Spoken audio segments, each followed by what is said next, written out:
we are off Monday. We are, yeah. So we will not be here for a big Miami, Indiana preview. Yes.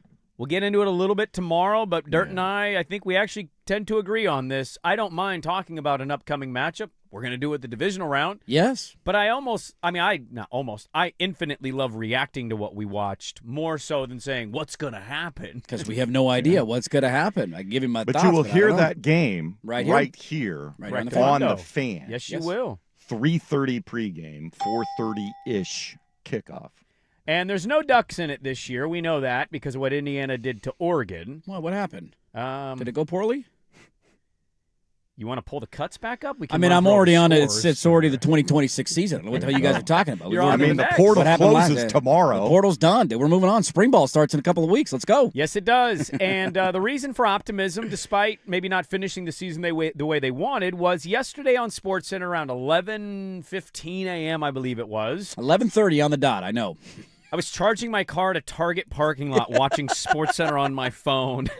I got home, little guy's running around. I think there was some Miss Rachel on the TV with Grandma, and I said, buddy, gonna have to change the channel real quick. We got to keep an eye on this and see what's going to happen. And Dante Moore jumped on ESPN to announce this on SportsCenter. Yeah, this past year was a year that I remember for the rest of my life. Just my teammates, the adversity we went through, and just the way to be able to, as a kid, to play in the semifinals. And, of course, the year didn't end the way you wanted to end. And, of course, you got to give your kudos and credit to Indiana. But, yeah, with this decision, mainly all my life, it's kind of just been, being as most prepared as I can for any situation I go into.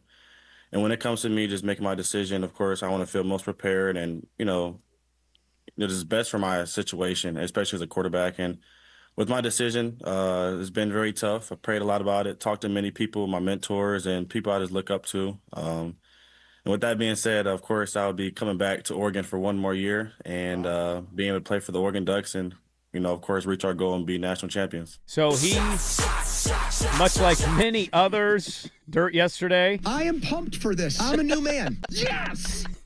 With Teddy Ballgame running around in a diaper. Actually, hopefully not a diaper. Hopefully potty trained. Yeah, we're working on it. Wow. Shout out the Hoggies. I'm guessing there was a lot of Winnie the Pooh action over there at that house. That's okay. That's all right. But Dirt is pumped, as many Duck fans are, because you had the defensive line returning, which, by the way, I questioned the Amari one. Turns out I was wrong. He is coming back with everybody else. You got the Minnesota transfer. Your tight end, one of your two tight ends is returning. Mm-hmm. You obviously know your receivers. Dante Moore announces yesterday he is going to forego the NFL draft and play one more year, which is going to mean Dylan Raiola, barring an injury, will do the Dante Moore thing. Sit a year, learn, wait, become the starter in 27.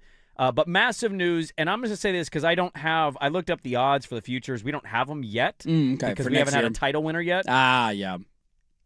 Legitimately not trying to make you feel bad. I will be shocked if they're not preseason one and the title favorite. I would be too. I mean, Texas will have Arch back, and that's a sexy story. They were one for a lot of people coming in. No, I'm just giving you the other teams that might be in the mix. Back for Ohio State. Sayan's back for Ohio State. We'll see. I mean, Indiana wins in that. Like, say Indiana wins the title by 20 over Miami. But they're losing Mendoza, so I can they are. I get it. I'm just like those are the other teams that'll probably be in the mix. Outside of that, there's nobody else. Yeah, because I initially said they got to be top three. Easily top three. They'll easily be top three. I think they're going to be preseason one, and we'll ask Pate this at 7:40. He's going to join us, but that announcement to me, and we'll get into the Oregon angle of this, like I just think you guys are going to go in preseason one. Yeah, I mean, look, it was massive yesterday. I've argued for weeks and weeks. Like, we started talking about this a long time ago, looking ahead to the future. What do we think he's going to do? And I brought it up many times on the show. I think he's coming back. And some people just say, well, that's just wishful thinking and saying what he wants to have happen, not what he thinks was going to happen.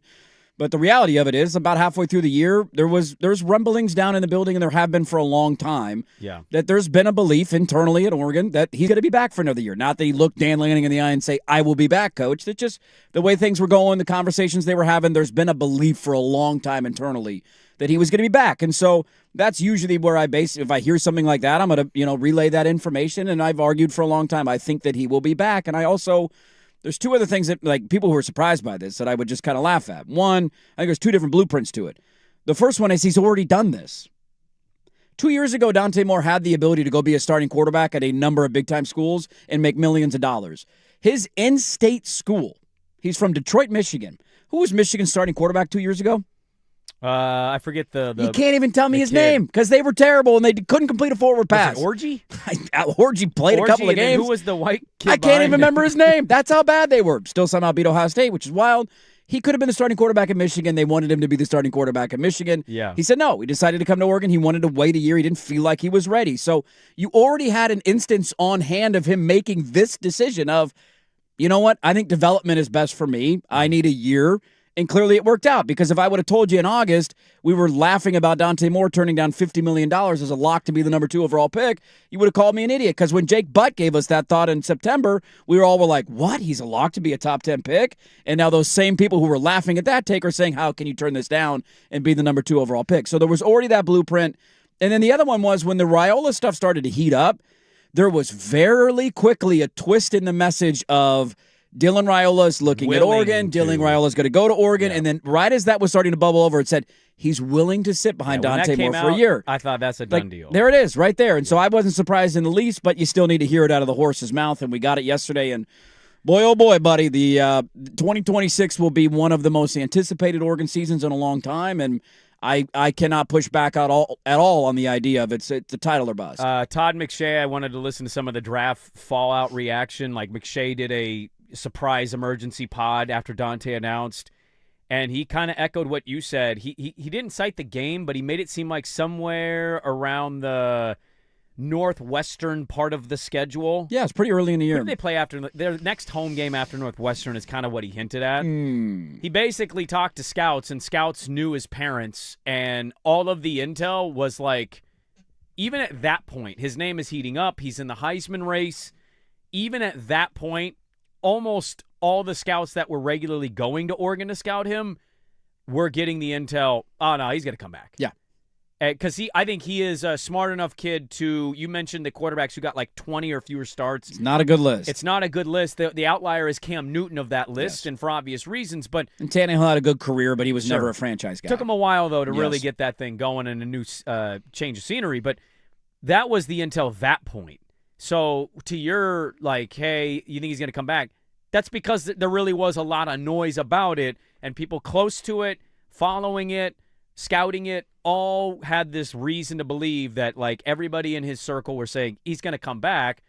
It changes when you're the number 1 pick in the draft. If he wins the Peach Bowl. Sure, they win the national championship this year. Maybe the calculus changes. I have no idea. He might not have any choice at that point, right? Being number 1 is, I know it's not a huge difference to people, but number 1 is number 1 versus 2, 3, 4. And I just disagree with the whole what next year could be if you don't perform to the level. I don't care about that now. What I care about now is the Oregon angle of it, because the Oregon angle of it is the most fascinating one. When you get the amount of players with all of the experience coming back, mixed with you may have gotten Thienemann's almost as doppelganger version from Minnesota, I really do believe they should probably go in preseason 1. And I'll counter to what something you just said.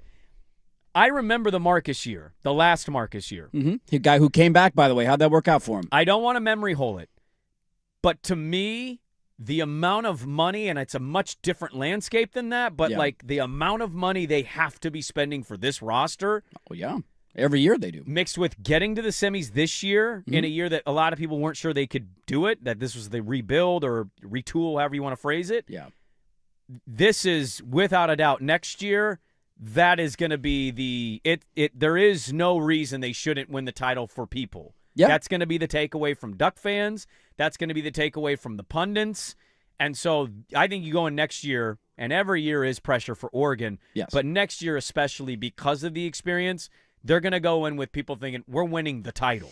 Yeah, I mean, you're going to be one of the favorites to do it, and you're going to be one of the best teams in the country going into the year. It's incredibly difficult to win a national championship. It's incredibly hard. You have to win multiple playoff games. The format's going to continue to change. What will it look like next year? Is it 16 teams? Are there first-round buys? I have no idea. That's all going to evolve in the months to come. But you went into a year this year where you had an unproven quarterback that everybody thought was going to get benched at some point in the year. Yeah, who thought that? And you had five returning starters. Five. One on offense. That's it. You know how many you're going to have next year? I think the count, off the top of my head, the count's about 16 returning starters. What's the I know Poncho's coming back. What's the offensive line? It's Poncho and Iuli will be back at center and guard, and then it's fill in the blank. Then it's Crater played, Janoris Wilson played. So there's guys that played, but they weren't every week starters. Okay. Look, they still got some work to do. The portal dates and when it all closes is kind of confusing because I think it's supposed to close tomorrow, but then guys are taking visits over the weekend. So there's still a lot more work to do, and I think Oregon's still going to be aggressive. Jordan Seaton, by the way, the second this was announced, sent out a tweet and said, wait a minute, Dante Moore's coming back? And that perked everybody's ears up of like, man, come on, buddy. Could you use a first-round talent at left tackle? So the portal closes to enter it. Once you are in it. Got it.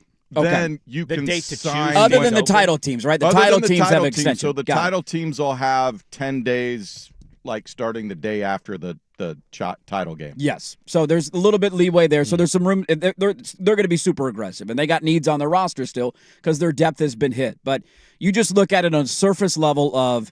By the way, the other part of this is Evan Stewart has said, as long as Dante's back, I'll be back, because he didn't really want to play for a new quarterback. He's a bit of a quirky guy, could have tested the NFL waters. That was also reported yesterday. Did that he ever get back on the field? He did not play at all. No, I was he going didn't to say, play down this I don't year. remember ever seeing him. He went. I think they let him for just a moment of you've had a really hard year. In JMU, they let him put on a uniform and go through warm-ups. Because I was down on the sideline, and I'm like, is he gonna? He doesn't look like he's gonna play, but he's on. What's going on there? So your wide receiver core is Evan Stewart, DeCorian Moore, Jeremiah McClellan.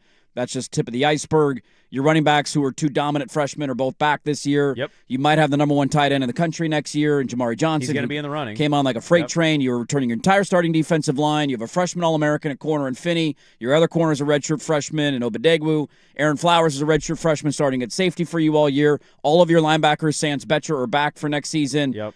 You added one of the best secondary players in the portal already in Coy Parrish from Minnesota. Like, at the top level of talent, this roster is as good as you could possibly ask for. Yeah. Couple of holes left, and we'll see what they can do in the days to come to fill those holes. And then it's about backfilling depth and seeing how many freshmen can maybe come in and play right away. But this was the move that you needed. And I go back to what I said yesterday about Raiola.